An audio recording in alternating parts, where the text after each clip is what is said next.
Okay, so this is the second video. The first video we configured the stepper motors for X, Y and Z axes. So we're going to install the limit switches now for X, Y, and I'll show you how you can either use the rocking motion of the head or a BL touch for the Z axis. So I think the first one we'll do is the Y axis, and it's really easy really to do this one. I wouldn't use any of the teeny weeny micro switches here. I wouldn't use them.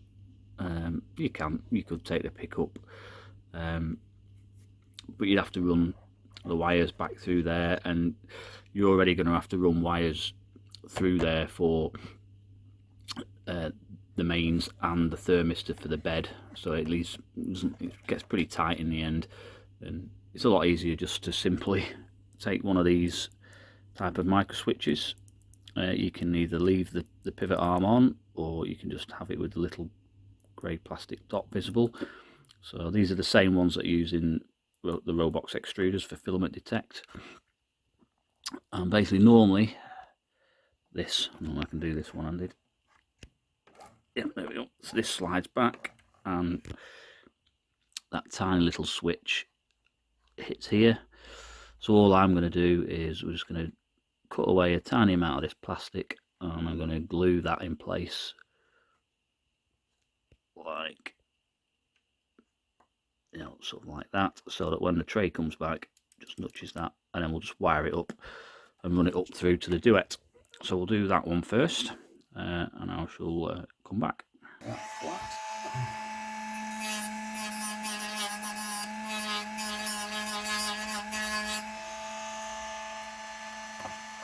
There we go.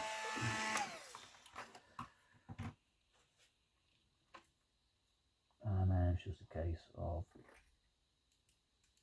gluing that there. Now you might think, oh, well, use bonding or what have you.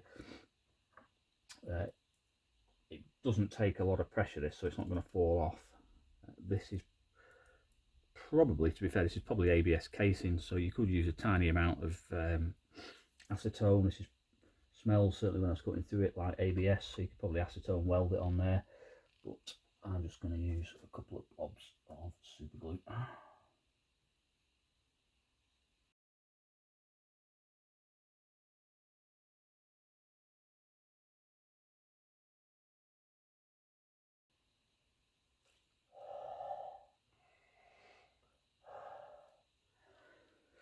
So super glue actually cures with moisture in the air, so a little bit of hot breath on there can help. There we go. What I'm going to do, just to give it some extra strength,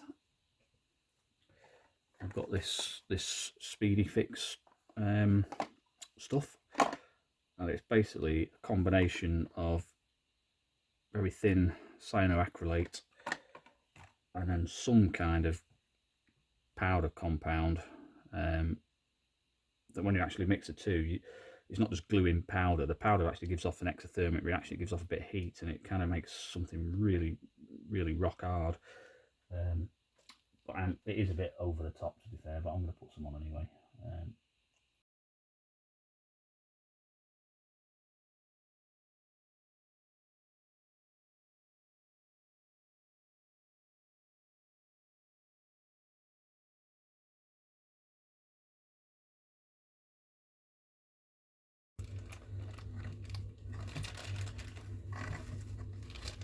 So we'll just zoom out, I think, for that.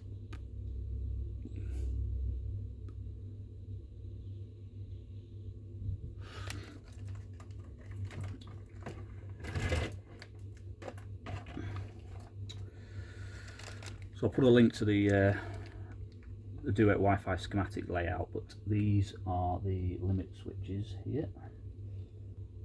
Yes, that's the end stop 1, end stop 0. So this is the X stop here. I'm just going to remind myself the way these work.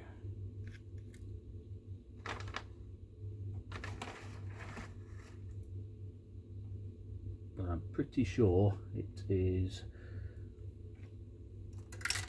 Oop, let's use something else to point.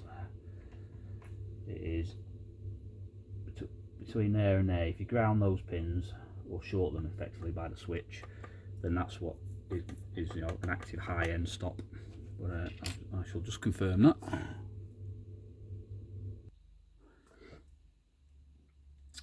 Yep, so a quick check on the Duet website. So yeah, these are the end stop, so this is X, and yeah, it's, you basically want to ground or short pin, first pin and the third pin. The middle pin is a 3.3 volt supply, which is not needed.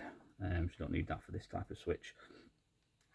So basically I'm going to get a length of wire.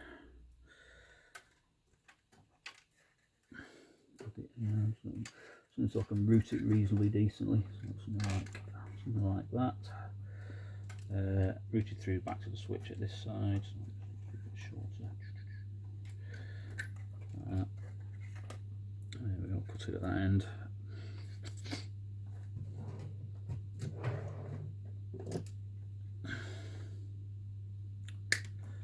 And then I'll solder this up, and it'll be the limit cable. I'll show soldering up one of these actually in detail. Just I don't have the crimp tool for the type of connectors, but you can solder them, so I'll show you how to do that. And I'll show you a quick way of stripping this sort of wire as well. It's just something I like doing. So a quick torch like that, and then just do it with your finger. It's not hot enough to burn your finger if you do it quick. I'll do the other end as well.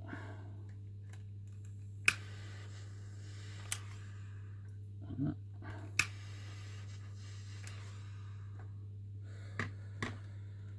Done. That's one way of doing it. You can use wire strippers if you want. It's just with this really thin wire, it can be a pain sometimes. So yeah, we'll solder up one of the connectors now. So just move this out of the way. So I'll just tin this wire. Tin this end.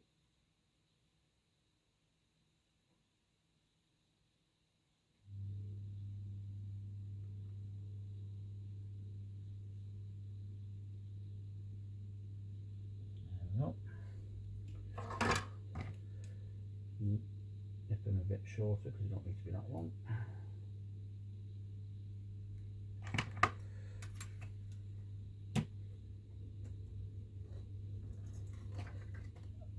And get another two connectors.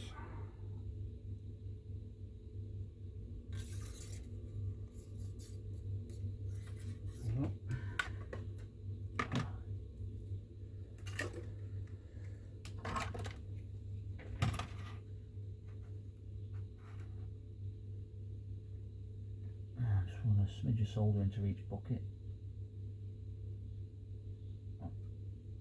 like that, and then put the wire in. Just be careful not to solder it to the back strip, because you need to break that off in a minute, or break the connectors off it. That's a bit of a mess of that one there. There we go. That's in there.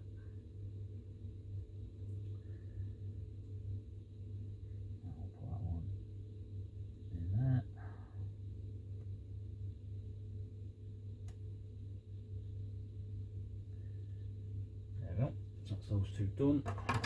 Hopefully I've not soldered it to the back piece. I should just be able to break these off now. Yep, that's that one. That's that one. Now I'll just get the end connector.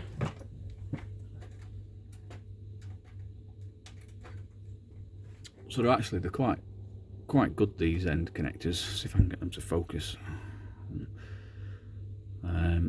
No, that's not so bad. So yeah, they're quite good connectors. When you push them in the connector block, they engage and they don't tend to come out unless you really want them to. You can get them out. You can use like a little drawing pin and push it in there to push little spring on the connectors. If I can show a little spring, push it down, then the whole thing, you can pull it out, but otherwise that little tab of metal that's flicked up on the back, if you can see it, that's what keeps them engaged, and when you push them in, stops them pushing out the plastic block. So I'll try and keep this in focus. This might be quite tricky. So there's the block, and is it going to focus? There's the metal tip end. You put it in that way around, shove it in the block like that.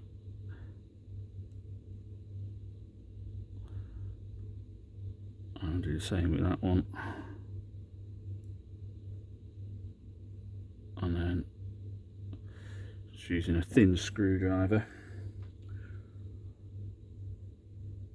or something, I'll use a small pin.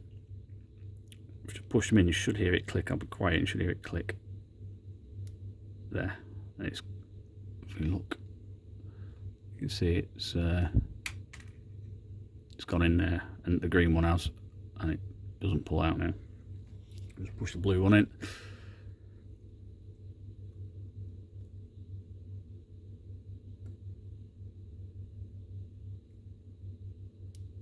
It clicked as well.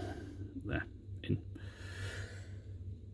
Sometimes what it's worth doing on some of the ones, especially these sort of cables, where you're using really thin wires from thermistors and stuff, it's good to put, well, you can use hot glue and hot glue the ends, or a bit of epoxy or something. Hot glue is best, because if you really do need to get it out, then you can at least melt it away again. Hot glue it, and it just acts as strain relief on these so they don't snap and break. Well, this cable's, you know, big enough to not break. Shove that in here, move it down the back, runs down there, and then so we want the Y stop, which is that one.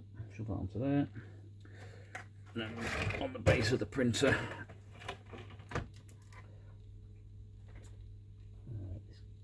route this cable up to the switch, and I can never remember which way around the switches work with these connectors, which is normally open, which is normally closed. So a quick check with a multimeter.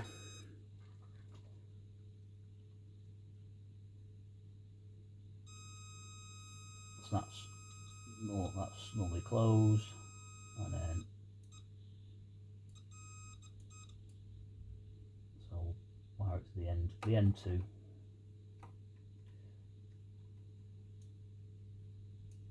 He says.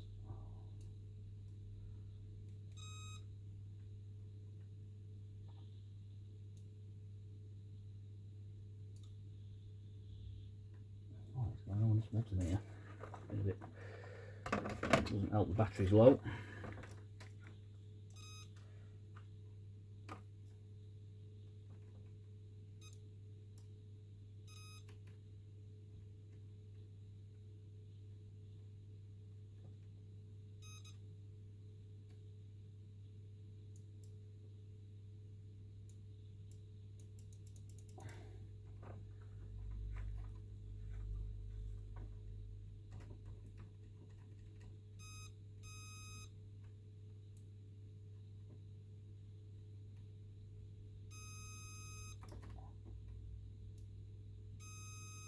There we go, so it's these first two.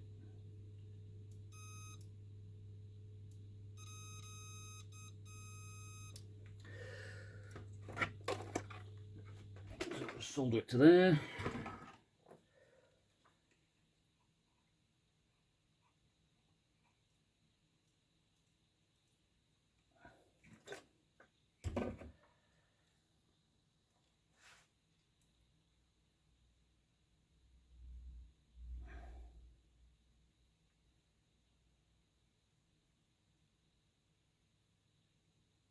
That. Continue on. And to be honest, the Duet Wi-Fi board, you can, if you do for whatever reason, solder them up the wrong way around, you can configure the end stops to be normally open or normally closed in the Duet board anyway. So I'm just going to put a bit of solder onto there. There we go, a bit of solder onto there.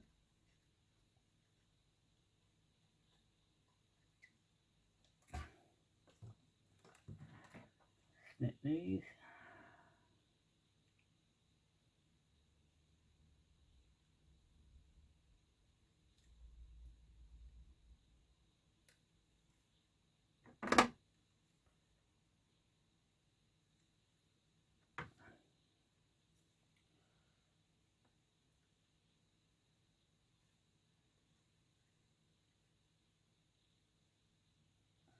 Onto that.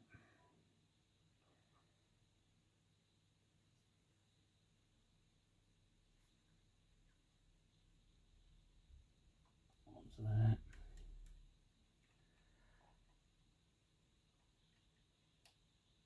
And then that cable does need securing. You don't want it getting caught up in any of that motor there. To be honest, you can just push it behind the flange there, just to keep it a bit trapped and out of the way. Once you've got it at the right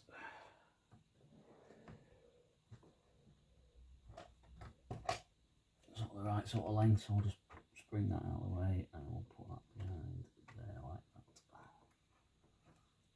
Spring that a bit more. Again, if you remember last time I said, you know, the motor disconnected from this spring plate because it tends to put resonance straight through the metal base and makes the printer noisy. That cable's nicely out of the way.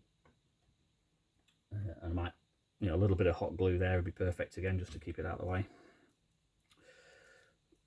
So just to show that that works, shove that in.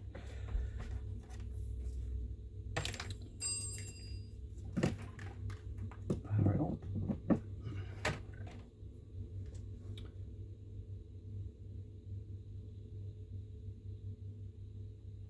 And what you'll see is, he says now on the, probably won't work, but on the board here you've got little, you can't really tell, there's little LEDs on here for the end stops when they're activated. So if I touch this, I'm hoping if I close the switch,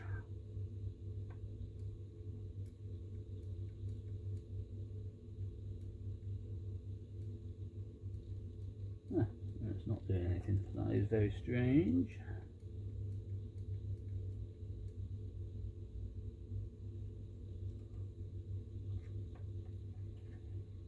We'll just see why that is and come back. Okay, so after a little bit of investigation, it turns out this micro switch is just normally closed by default, and the middle pin doesn't do anything. That's just one. I had lying around, I thought it was like the others where it's either normally closed across one set of pins and normally open the other, and when you close the switch it toggles, but it doesn't. It's just normally closed, and when you toggle the switch it goes to normal, it opens it up. So what you can see on the board here is it's normally closed at the moment, so it thinks it's hit the Y stop, and as soon as I close the micro switch, you can see it, there's a little green LED there. Toggle it on and off. So I'll have to make sure that I set the behaviour in the Duet to be normally closed end stop.